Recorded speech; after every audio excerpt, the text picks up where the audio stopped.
कुछ दिन पहले राज्य में आए तृणमूल के अखिल भारतीय महासचिव अभिषेक बैनर्जी पर सत्ता पक्ष के लोगों ने उनकी कार में हमला कर दिया। अगर राज्य में कानून का राज है और साथ ही राज्य के मुख्यमंत्री बिप्लब कुमार देव कहते हैं कि अतिथि देवो भव, तो तृणमूल कांग्रेस के अखिल भारतीय महासचिव अभिषेक बैनर्जी की कार पर हमला क्यों किया गया? इसके विरोध में त्रिपुरा तृणमूल कांग्रेस ने सदर पुलिस मुख्यालय के सामने पुलिस मुख्यालय की घेराबंदी कर पुलिस महानिदेशक को डेपुटेशन दी। राज्य तृणमूल कांग्रेस के नेता सुबल भौमिक ने कहा कि पुलिस प्रशासन ने विपक्ष को राज्य में कोई कार्यक्रम आयोजित करने की इजाजत नहीं दी, लेकिन सत्ताधारी पार्टी के कार्यकर्ता और समर्थक रोज मीटिंग और जुलूस जैसे आदि कार्य जारी रख रहे थे। तब सत्ताधारी सरकार ने कोई विरोध क्यों नहीं किया? उनके मुताबिक राज्य के लोग ऐसे सरकार के आशा में नहीं थे। तृणमूल नेता सुबल भौमिक ने कहा कि अखिल भारतीय तृणमूल कांग्रेस के महासचिव अभिषेक बैनर्जी पर हमला करने वालों को पुलिस ने अगर तुरंत गिरफ्तार नहीं किया तो आंदोलन जंगल की आग की तरह फैल जाएगा। उसी दिन तृणमूल कांग्रेस के कार्यकर्ताओं के समर्थकों ने सदर पुलिस मुख्यालय के सामने धरना शुरू कर दिया। না হয় এডিজি কে বলুন, এডিজি এসে একটা আমাদের সঙ্গে কথা বলে যাক। উনি গুরুত্বই দিচ্ছেন না, এতটাই উনি লেজুর বৃত্তি করছেন, স্থাবকতা করছেন শাসক দলের।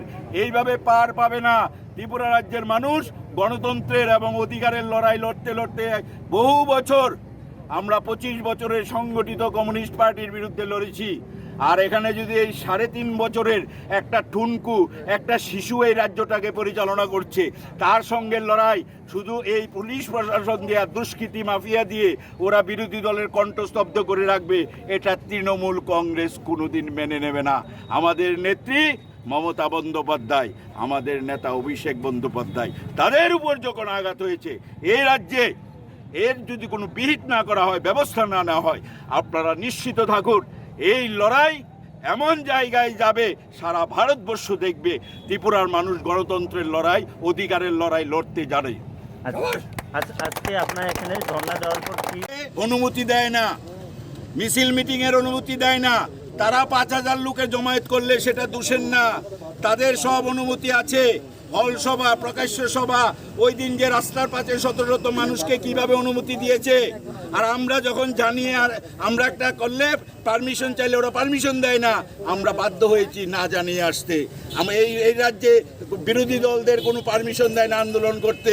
বিরোধী দল খবর পেলে উল্টো পুলিশকে এমন ব্যবস্থা রাখে লেলিয়ে দেওয়া হয়। তাই আমরা এই আন্দোলন কি করব আমরা বলবো না, তবে এটা নিশ্চিত জেনে যান এর যদি বিহিত না হয় এবং তার দোষীদের যদি গ্রেপ্তার করা না হয়, আমাদের সর্বোচ্চ নেতৃত্ব ভারতবর্ষের যুব আইকন অভিষেক বন্দ্যোপাধ্যায়ের উপর আক্রমণের যদি একটা বিহিত না হয়, আপনারা নিশ্চিত থাকতে পারেন আন্দোলন দাবানলের মতো ছড়িয়ে যাবে সারা রাজ্যে।